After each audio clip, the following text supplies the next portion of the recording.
The valley that held the night. Far from any map, beyond the places people hurry through, there was a valley where evening arrived early and stayed a long while. The valley was shaped like a shallow bowl, cupping the last light of day, as if it were something precious that might spill, if not held carefully. Hills curved around it in long, gentle arcs, their slopes layered with grasses that bent easily beneath the wind. Scattered stones rested among them, rounded by time and weather, holding the warmth of the sun for a little while longer before letting it go. A river threaded through the center of the valley, wide and unhurried.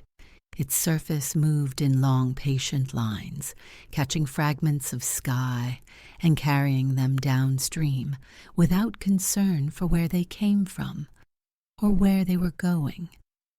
The river had been there longer than memory and expected to remain long after. At the edge of the valley stood a small cottage with a blue door and a roof darkened by years of rain and sun. The stones that formed its walls were uneven and pale, fitted together by hands that had worked carefully and without hurry. Moss grew softly along the shaded side, and the roof sloped low, as if the house preferred not to stand too tall. Smoke rose from the chimney in a thin, unbroken line, drifting upward until it faded into the cooling air. It did not rush, it did not billow. It simply rose and dissolved, one breath at a time. The windows glowed faintly, not bright enough to announce themselves from afar, but warm enough to matter. The light rested behind the glass rather than pressing against it, suggesting comfort without display. Inside the cottage, everything moved at the pace of breathing. The floor was stone, smooth from years of footsteps, still holding the memory of the day's warmth. A small table stood near the center of the room, its surface worn and familiar. A lamp rested there, its flame steady, casting a circle of honey-colored light that softened everything it touched. A kettle sat on the stove, humming quietly but never quite boiling. It released its heat slowly, patiently, as if it understood that there was no reason to hurry. Nearby, a cup rested upside down, drying, its rim catching a faint edge of lamplight. A chair stood near the window, angled just enough to look out toward the river without demanding attention. Its wood was smooth, shaped by years of use. The seat gently curved to receive weight without resistance. This was a place where nothing rushed. The person who lived here had learned the rhythm of the valley long ago. They woke with the light when it chose to arrive and slept when the night felt complete. Time was not measured in hours, but in sensations. The way the air cooled after sunset, the shift in the river's voice as darkness settled, the moment when the body naturally began to rest.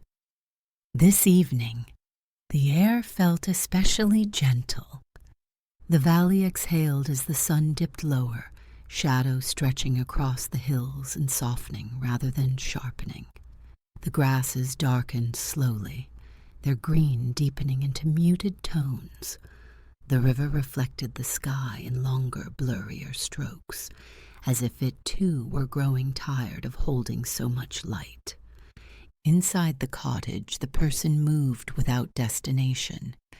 Their steps were slow, uncounted.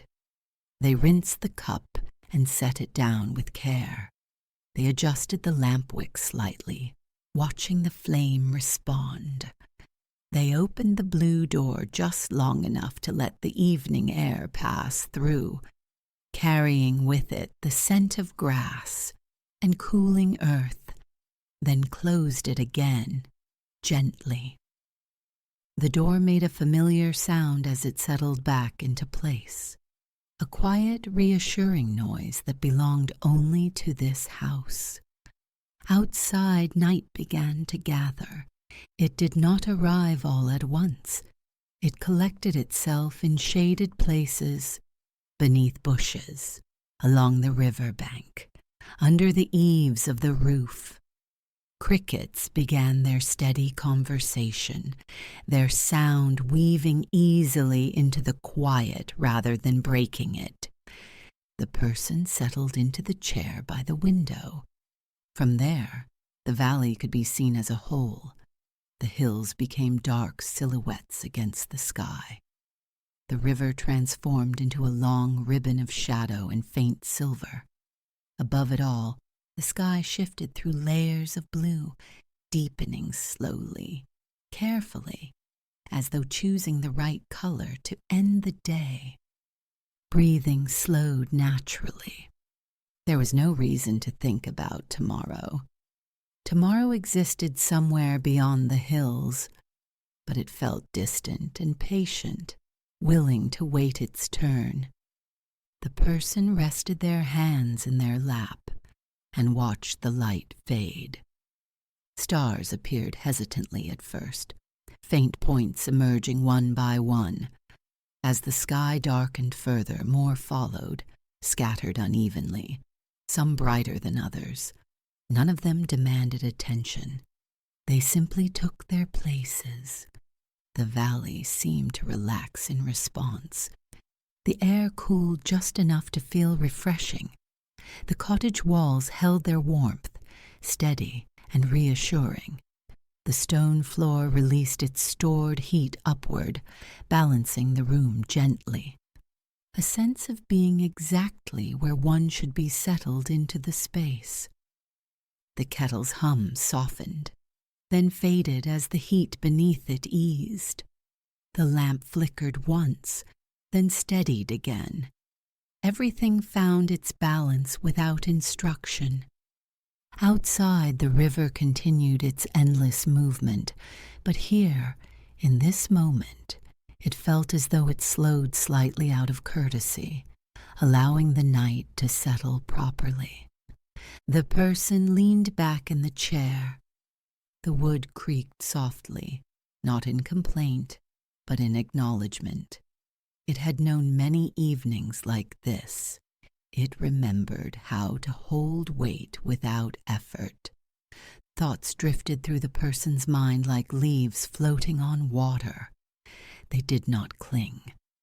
They did not sink. They passed through, each one quieter than the last. The sky darkened further, and the stars grew clearer. A faint breeze moved through the valley, bending the grasses and brushing the surface of the river into subtle patterns. From the valley floor came the scent of grass cooling after a long day, mixed with the faint mineral scent of water and stone. It was familiar without pointing to any specific memory. Comforting, without explanation. The person's eyelids grew heavy, though they did not close them yet. There was no hurry here. The valley did not rush sleep. It allowed it to arrive slowly, the way fog gathers along the riverbank. A breeze slipped through the open window, stirring the curtain just enough to remind the room of the outside world. The fabric lifted, then settled again, its movement unhurried. The night deepened. Somewhere in the distance, an owl called once.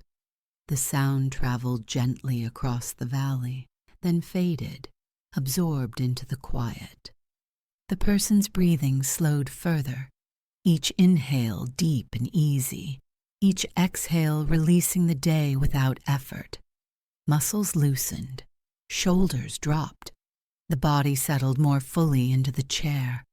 The cottage felt as though it were listening, not to thoughts, but to the rhythm of rest.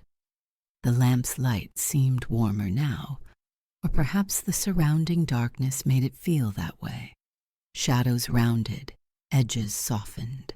The room grew indistinct in the most comforting way.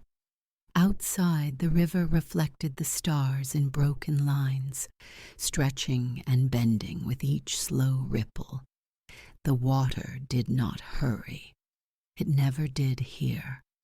The person finally closed their eyes, not because it was time, not because of any signal, simply because it felt natural, like lowering one's voice at night. Behind closed eyelids, darkness was not empty. It held faint movement, subtle and slow, like clouds drifting across a hidden sky. The valley continued to breathe. The hills held their shape in the dark. The grass whispered softly as the breeze passed through. The cottage stood steady, its blue door quiet, its windows glowing faintly. Sleep began to gather, not as a sudden drop, but as a gentle tide. The person felt it approach in small ways first, a softening of awareness, a loosening of the need to follow any thought to its end.